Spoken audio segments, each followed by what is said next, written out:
A superhuman is someone who is self-aware and who cultivates their natural self.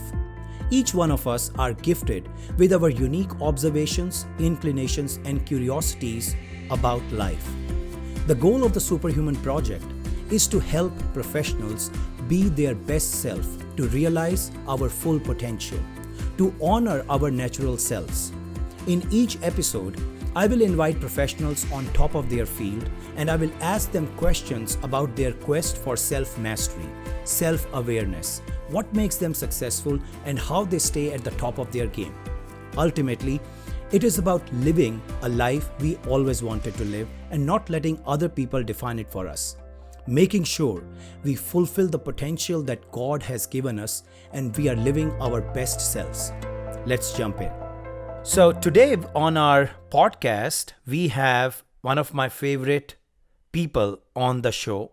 His name is Mike Myers. Anybody who has worked for Oracle knows his name. Probably anybody who is still working for Oracle or especially in the sales organization might be having his picture in their office cubicle or in their home office. So I call him a sales guru. He is somebody who taught me and thousands like me the ropes of selling, and not just selling in person, but also selling over the phone. So Mike Myers is the managing director at Sandler Systems. He has perfected a Sandler Sales Methodology, and he has been a personal mentor to me, and he has taught me how to use Sandler Sales in our daily interactions. So he has taught me how to not get out of my sales role and keep on selling my ideas to my kids, my wife, my parents, and everyone. So I'm always using the Sandler Sales Methodology with everybody I interact with. But I'm so looking forward to this conversation today. So Mike, welcome to the show. Thank you, Moses. Nice to be here. Thank you for inviting me. And for some of the people who don't know Mike, he's half Indian. So he has spent enough amount of time in India that he is eligible to get an Indian passport too. That's right. At least a year of my life. So I love Indian food. That's a good part. So Mike, let's start with this. Why don't you share a little bit about your background? Because the folks who are watching you and who are listening to you are not just salespeople. So why don't you talk about your background and what message you might have for everyone, not just the sales guys who are listening to this? Well, no, I mean, thank you, Amul. I've been doing this is about my 22nd year. I think I lose track of working in sales skills development training and management training as well. So I've been associated with Sandler that long. And I started my career in a sales role in a technology company. I was really more in finance and pre-sales before I got there. And then I moved into sales, and it was like by happenstance. And I liked sales a great deal. And then I was introduced to Sandler back in the late 90s. And I really was attracted to the ability to maybe not only kind of sell something I believed in when I found out about the methodology, but really on top of that is I really like the opportunity to meet and work with people like Amul years ago and help them be better at the skill. And again, I always tell people that thank me for that, is I just gave them the information, but they really are the ones that actually applied it. And you're a great example of that over the years. And so really, I've just continued to do that. I mean, the world's evolved, the buying process has changed, the way that we communicate's changed. COVID has a big impact on the way that we sell. And so from my perspective, it's just continued to evolve and adapt the methodology and approach to the changes in the marketplace. One thing that it hasn't changed is our ability to communicate, right? Our ability, Sandler's steeped in the psychology called transactional analysis of how people respond and react. And that works the same way all over the world, whether we're in the United States or in India. Those concepts still apply because people are people. So that's really kind of the things I enjoy, because I learn something new every day from my clients and the people I work with. So it's been a great journey from that perspective. That's very helpful.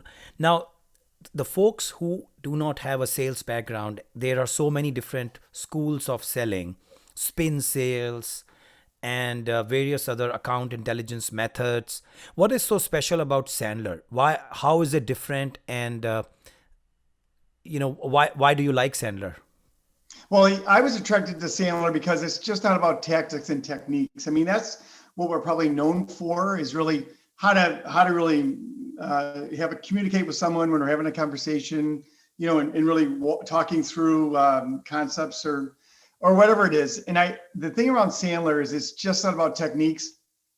We have a concept called the success triangle, it talks about how we learn skills. It's attitude, behaviors, and techniques.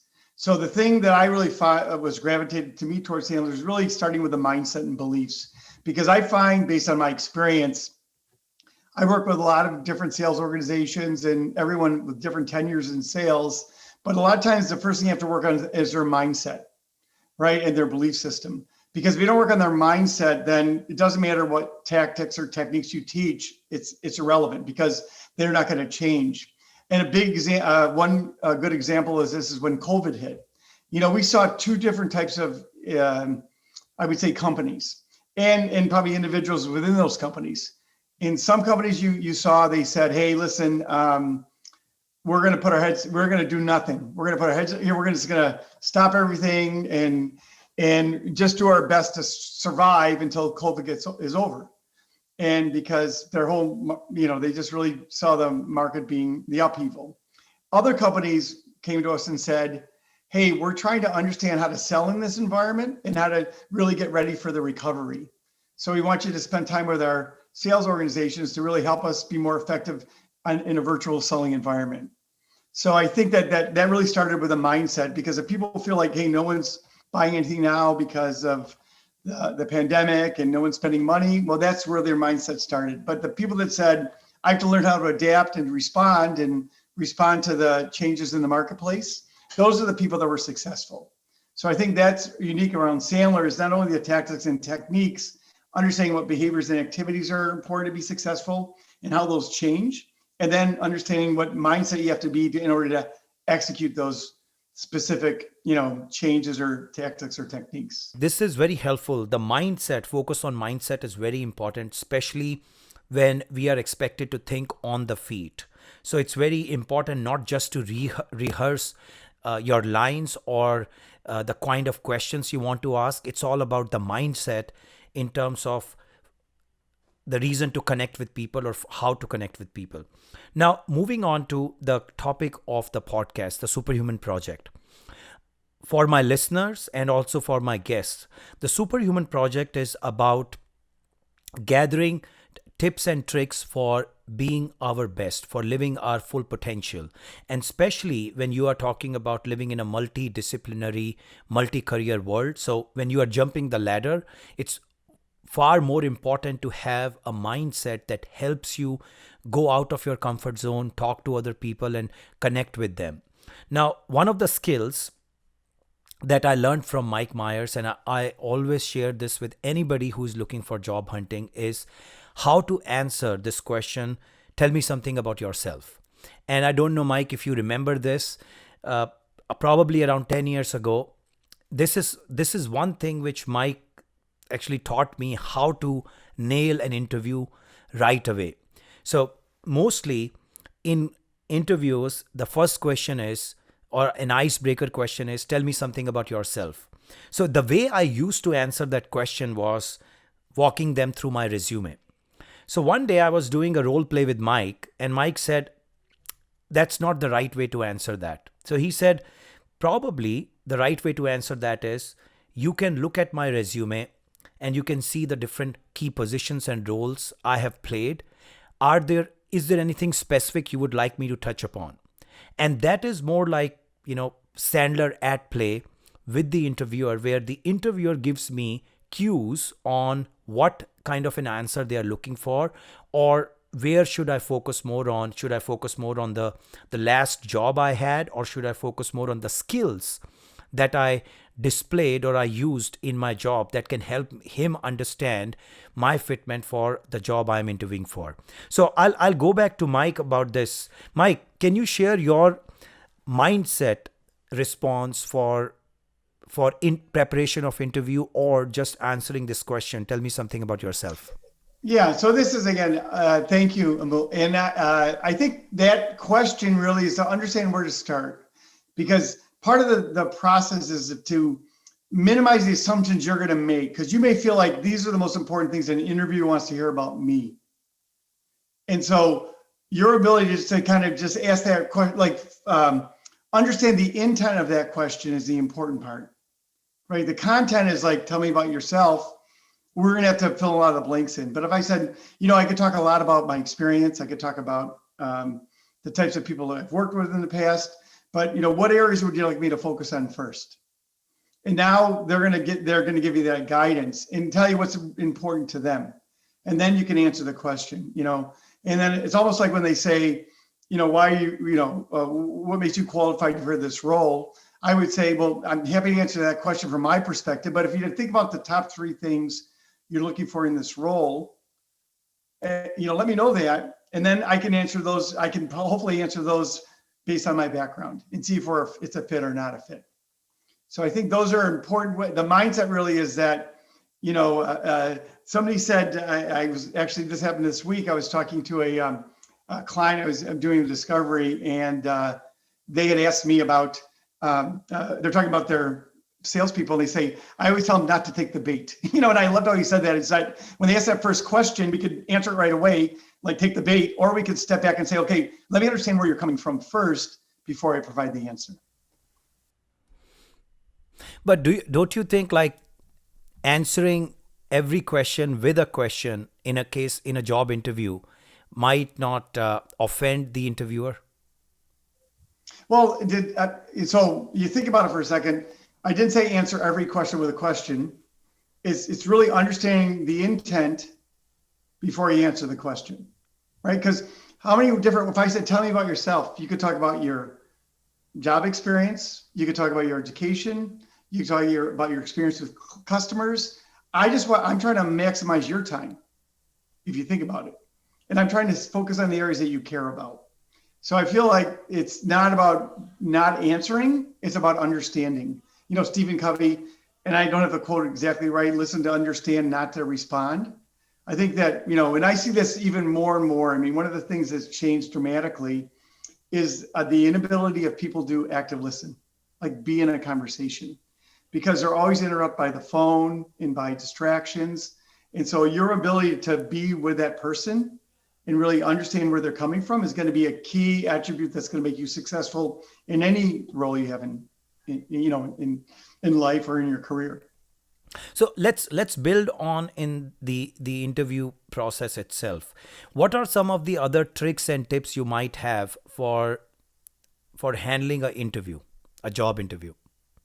What other areas you see candidates make mistakes, or what other suggestions you have for good responses? Yeah. So I think, and again, like tips and tricks, I don't know. I would probably say more ways that's going to increase your probability for success, right? So you think about a trick is like, I'm trying to yes. Move something, you don't see it, right? Yeah. So it's really it's not about that. It's about really, again, if you think about an interview, you're just trying to put yourself in the best light, right? And the goal, that's really the goal. And then at the end of the day, I think from a mindset perspective, it's like you have to make sure it's a fit for you and for the company you're interviewing for. So your mindset is like, hey, this is a mutual process. Yeah. So if you come at it from that perspective, it can change the dynamics of the interview. Like it's almost, you're as much interviewing them as they are you.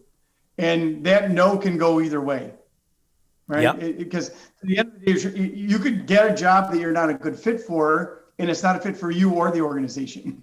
At the end of it, eventually, they're going to fire you or you're going to leave, but it's not going to be a good fit.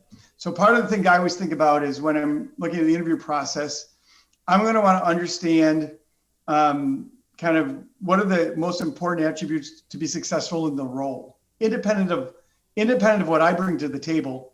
What are successful people in this role? What are the attributes they have? What's the behavior they have every day? And what are the things that make them successful? Because if we can understand that, then we're going to be able to kind of talk to our backgrounds into a background experience, and really where our aspirations are to be successful in that role. And what's a good closing statement? Closing statement, you mean at the end of the interview? Yeah. Yeah, well, I'll tell you one thing I learned a long time ago, and from some of the training that we do, is it's really about asking them how you did. Like so many interviews end with "Thank you, we'll get back to you." So I said, you've talked to other people, so how did I do? So how do you feel like I did? And really, you're closing for that sale and say, what do the next steps look like? And then are there areas I didn't address? And that's the other one as well. And then one other thing I would mention that's important from my perspective is address those elephants up front. Like if they're, like for example, if you say address the elephant in the room, if you're in an interview and let's say they said they want 10 plus years of experience and you have 3 years of experience, I want to bring that up before they do. Because again, if you bring that up early, then you have time to overcome that roadblock by the end. But also you want to be open and honest with them. So if something you think that could be a weakness or something that would be a problem, you want to bring it up and then, talk about the ways that you may compensate for that as a part of that process. A lot of people try to hide any negative. And I would say bring those up early in the process and really address them, because then it gives you the opportunity to kind of help the interviewer, process that and get the information they need to feel comfortable with you.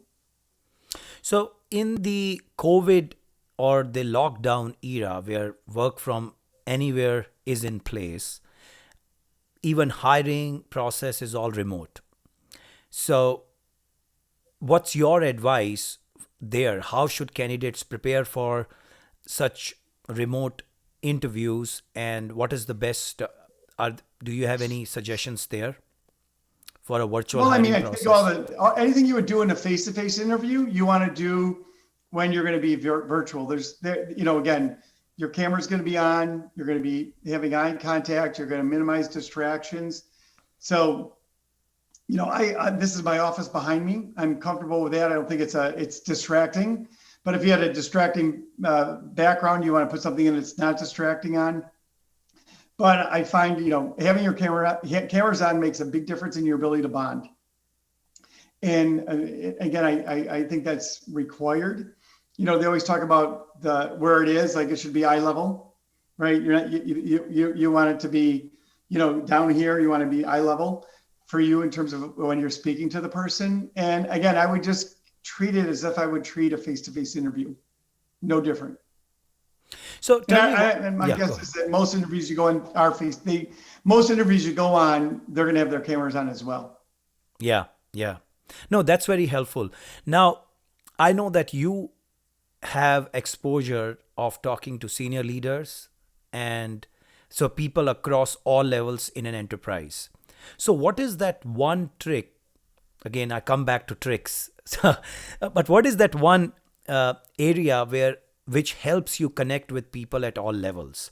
Because I know a lot of people when I'm jumping onto the subject of networking here. So when you are looking for a job and you're trying to make connections with leaders in your dream companies, what is it that you find could help in building those connections?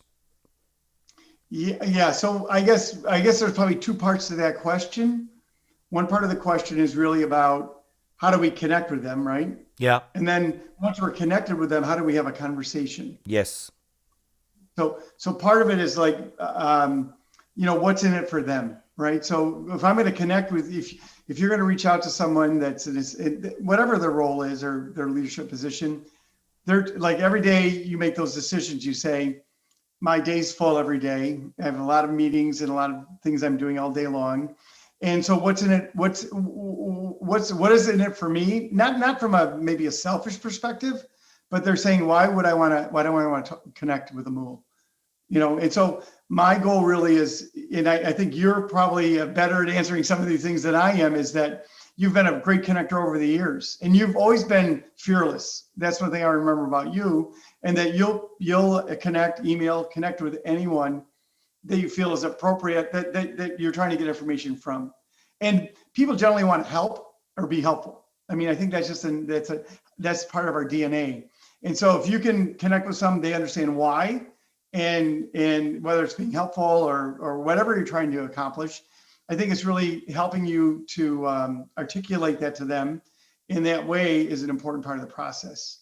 If it's all about me, like I want a job, I want to get in your organization, it's all about me, it's less meaningful for someone else to make that connection. Unless you can say, well, at the end of the day, every organization I work with is trying to always find great salespeople, right? So it doesn't matter what they are, how full they are, how many they need, they're always trying to find the next great salesperson.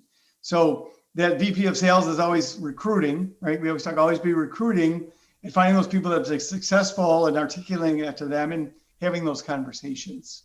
I think that's going to be a key. This is very helpful. Now, let me ask you this important sales question. What is that one or two, let's focus on only one deal that you are most proud of? Be it the size of the deal, be it with the company or the executive you cracked that deal with. What is it that you're proud of and why? Well, if I said one deal, or I think the one thing I would think about over my career is the ability that you have to provide value, right? Share your value proposition in the beginning, right? When someone buys from you, no matter what you're selling, they're saying, can you deliver better than someone else, right? So when they're putting their trust in you, so that doesn't happen over time, but your ability to kind of build those relationships, close that business. But I think it's more importantly is keeping the business and growing the business. I think if you look at statistics today, I can't remember exactly, 65% of all SaaS-based companies, their 68% of the revenue comes from existing clients. So I think over the years is your ability to really become a trusted advisor for the companies you work with. You mentioned Oracle earlier. So I had a great 14-year relationship with Oracle. And I think that the way that really happened, it started very small. They all start small, and it grew over time. And it's become understanding the organization, understanding their needs, and being able to actually provide a solution that would make them feel like you're best fitting their needs is what keeps you there long term. And I think a lot of times salespeople can be very transactional. It means that, I get the deal and I move on. And I think your ability to understand, and even when you've come up with a problem, a lot of people think like I'm trying to avoid it. Where when you think about there's a problem is when you want to embrace it. Because if you can solve that problem, that's when you continue to kind of grow your relationship and build the business. I mean, no business lasts forever in accounts, but your ability to kind of adapt and continue to help them as their needs change, I think is an important part of my skill set over the years that's made me successful. So what are some of the ideas you have for building relationships? I know that in sales, like a lot of times you end up with customers maybe, and in this case, in the case of the podcast, the customer could be the person who is hiring you. So sometimes the customer is not ready for what you are offering. And at that point, like you mentioned, some salespeople are transactional. They would just close the file and move on.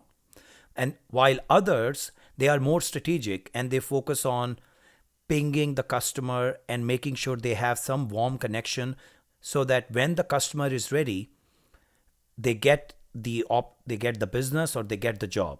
So what ideas or what kind of things you do to wait for the customer and make sure you stay warm with them? Yeah, so I mean, there's tons of technology available today that helps you build those cadence and to like drip marketing and to really be engaged with the client of the prospect over time. Yeah.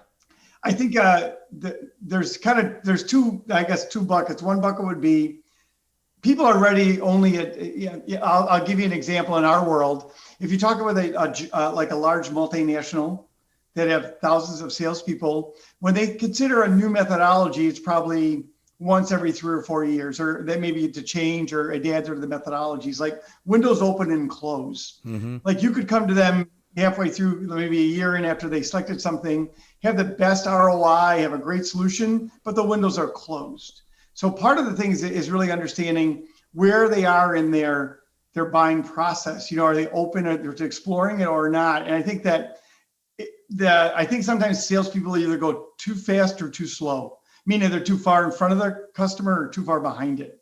So if they're too fast, they're trying to push them to buy before they're ready, right? And I think that goes back to where you start. It's like, I always look at like 3 levels of bonding: comfort, relationship, then trust, right? First, you get someone comfortable with you. Then over time, you build a relationship. Eventually, you get to trust. And when you have trust, it says, okay, I believe that you can help me and you can deliver. And so I want to work with I want to work with the organization. And I think you have to have the discipline to understand where people are, but then kind of go through that process. And it doesn't mean it has to take a long time, but you've got to build those credentials over time, right? To make them understand that you're looking out for their best interest as well as yours, and that you're at the end of the day, you're going to be able to deliver whatever they're looking for, product or service. So this is very helpful. Now, jumping on to some new trends in sales. You have been in sales forever, and I'm sure you have seen different sales methodologies, different ways of selling. Now, in the work from anywhere era, people are selling remotely. So my question is two-part. One, I want to know from you in terms of the latest, maybe a failure or a mistake you made and you learned something new, a new way of working. I would like to know that. And then my second question is more about, very general, about the new trends in direct sales. So I mean, I think the failure or mistake is that when the pandemic hit, the first thing I did is I took a class on virtual training. Sandler's been doing virtual training for years, but I wanted to see, we all want to see, what are we missing? Is there things that we could do better to be more effective? Right. So what is that? And so the thing that we learned very quickly is that to adapt what we do to a virtual training perspective. There's much more interaction. There's much more breakout rooms. There's much more work they have to do with each other. In a room, when you're sitting in a workshop with 30, 40 people and you're with them for a couple of days, is very different than a 90-minute Zoom call, where you have to engage them and they have to engage each other. And more that I do this, the more and more I find that we continue to have them, give them concepts and spend time in breakout rooms with each other to kind of decipher the concepts and work together, and then come back to us. So it's really about having that interaction be frequent throughout the sessions, and really give the ability to spend the time to learn from each other. It's just it's a different environment, because when you're in a situation where you could have email up and you have your phone and all these other distractions, it's very quickly, the minute you get a text in your training, you pick up the phone, you started leaving the training. The minute you respond to the text, you're gone. So you have to have polls and breakout rooms and chats and all different ways that you communicate holistically with the learner to be successful. So I think that, not necessarily a failure, but it was a quick learning about a lot of things we had to change up in order to really be effective. And I think the last thing that, in terms of evolution, is I don't think the pandemic necessarily changed things, it accelerated things. So I see the world, the use of Zoom and digital assets, and we have a very robust online, Sandler Online. So it's really the way of the future, and a lot of these is, if from a learning perspective, is building learning threads. So it's like a blended learning model where we're going to do pre-work online, micro-learning, then you could do some virtual instructor-led training, then you're going to go back and do homework, work with your manager, and then have some more learnings. So I think it's really understanding that whole cadence to be successful in this new world. Because I don't necessarily feel like for all of our businesses, we're going to go back to the way we were before. There'll probably be less travel, right?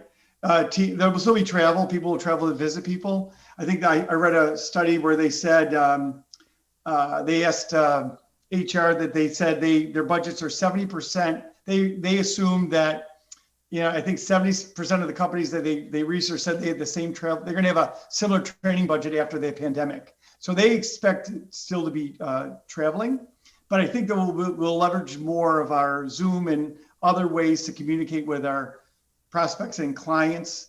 And it's very efficient as well, in terms of to be, to getting things done and moving things along.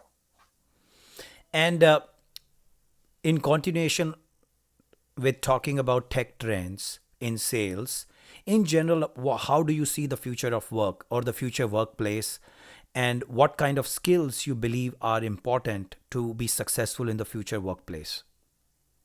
Great question. I think that, similar skills to what we're learning today. One of the things I see in general where I feel that salespeople really have to focus goes back to what we talked about earlier, is active listening. I think that, and I see this generationally in terms of, I'm doing this for a long time.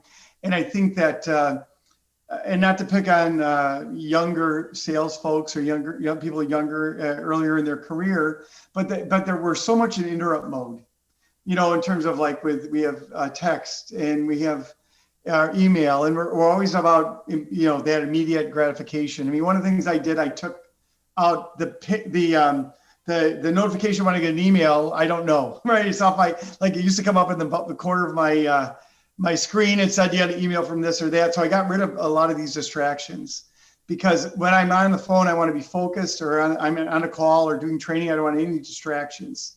So the goal is really to get rid of those electronic bings and, buzzers and whatever you have that tells you other things are going on. Because I think that active listening is really the window open to being different, right? We always talked about in Sandler, you can't be perceived as better unless you're perceived as different. And it's necessarily not what you sell, it's how you sell. If you're in a sales role, right? It's that differentiation is the key. Because if you think about it, it's easy to, and nowadays especially, people can be snowed by technology. Like it all looks similar. So the how is even more and more important.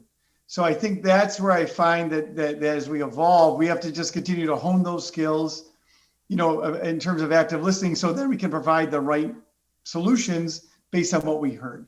Those are key areas that we focus on in the work that we do now. So let's spend some time on this, how we sell, because I believe everyone is a salesperson, if they want to acknowledge it or not. To sell your idea, to sell for getting a particular job, a position, anything we need, we have to sell ourselves. So your comment, how you do it, makes a lot of difference. I know a lot of people talk about, and I'll just talk about in the context of a job interview, talk about doing extensive amount of preparation, creating slides or creating some fancy slideshows or things like that to be different. So could you share more about like how can someone be different in general when you are trying to sell your ideas or sell a product? Yeah. So it goes back to the differentiation we talked about before. I mean, that creativity is great in those areas. And I think it's, if you think about, like for example, would be if you find that people are showing up and kind of presenting themselves in a certain way every time, like, let me talk about my backgrounds, just like we talked about before. If we focus on just kind of following the script that everyone uses, there's no differentiation. And one of the things I would think about is, even, and again, I'm not saying that this is right for everyone, but almost like when I went into an interview, if I said, let me tell you the 3 reasons why it wouldn't make sense to hire me, right? These are the 3 things that I need in my next role, right? And so if I started from that perspective, like I need autonomy, I need this, I need that, and again, if your organization doesn't have it, this role doesn't have, that's great, but I just wanted to put that on the table right up front. And that's a very different way to think about it, right? Part of that goes back to that equal business stature, right? Peer Yeah. to peer, Yeah. right? That job, like anybody would be, it'd be a privilege for anybody to hire you. And again, not being flip or arrogant, but it's really about kind of goes back to that mutual beneficial relationship. Yeah. And I think a lot of times people go on jobs and they feel like, let me do anything to get the job, or get the offer, and then I'll decide. But I feel like that puts you in a less advantageous position, right? It's almost like you want them to select you. It's a selection process, for both of you. And I think that's a big way that we think about the concept of helping people buy, not selling, right? It's like, I can give you the 10 reasons why you should hire me, or I can find out what you need and tell you how my background fits your needs. Mm-hmm. I mean, it's a similar thing, but very different. That's very helpful, Mike. Thank you so much. So moving on here, I always wanted to ask you this, never got a chance. You might have more than one mentors, but who is your mentor? You don't have to name them in case you don't want to. But what is that one idea or a life-changing thing you learned from them? Yeah, I've had many mentors over the years. And I would tell you the biggest mentors I've had that in my involvement with Sandler is we got together, we still do, we get together every 4 months with other trainers around the world and get our own training. Like we practice what we preach, right? It's that ongoing development. So I met early in my career, I met a few individuals that had been in Sandler, longer than I had and had been successful. Mm-hmm. And I think one of the biggest life lessons I learned early on goes back to, maybe a broken record, but the mindset. Mm-hmm. And that when I first started, I was in sales and I was fairly successful, but not, and I really knew very little of it based on, as I look back, in terms of what it meant to be successful in selling. So I got involved with Sandler and I really got to study it and really hopefully start becoming a product of the product, like using Sandler to sell and growing in those ways. And one of the things I struggled mightily in the beginning, because the first 3 months I tried to use the way I sold in the past, and selling sales training back then, it's like we're selling ourselves, right? We're not selling a product, we're selling ourselves. Mm-hmm. So if you're not better than their best salesperson, why would they want to hire you? So you never could be a desperate salesperson. And I think I was a little bit of a desperate, salesperson because I wanted to start my business, because we start we have no business, we start from zero. So one of my mentors, he said, every day write down, I'm financially independent, don't need the business. I want the business, I don't need the business. And I was desperate for the business, but I couldn't have that mindset. So I had to have the right mindset first before I picked up the phone and made my calls. Because if I didn't have that mindset, I would cave easily. I would give things up. And the minute I started doing those things, people didn't want to work with me. So it's almost like, it's that fake it till you make it to some extent. But that advice has helped me throughout my career. Anytime I want to take a risk, or, in a situation like I find it being uncomfortable, being uncomfortable, right? Being comfortable being uncomfortable is one of the best skills you can learn. Because you're in comfortable situations all the time.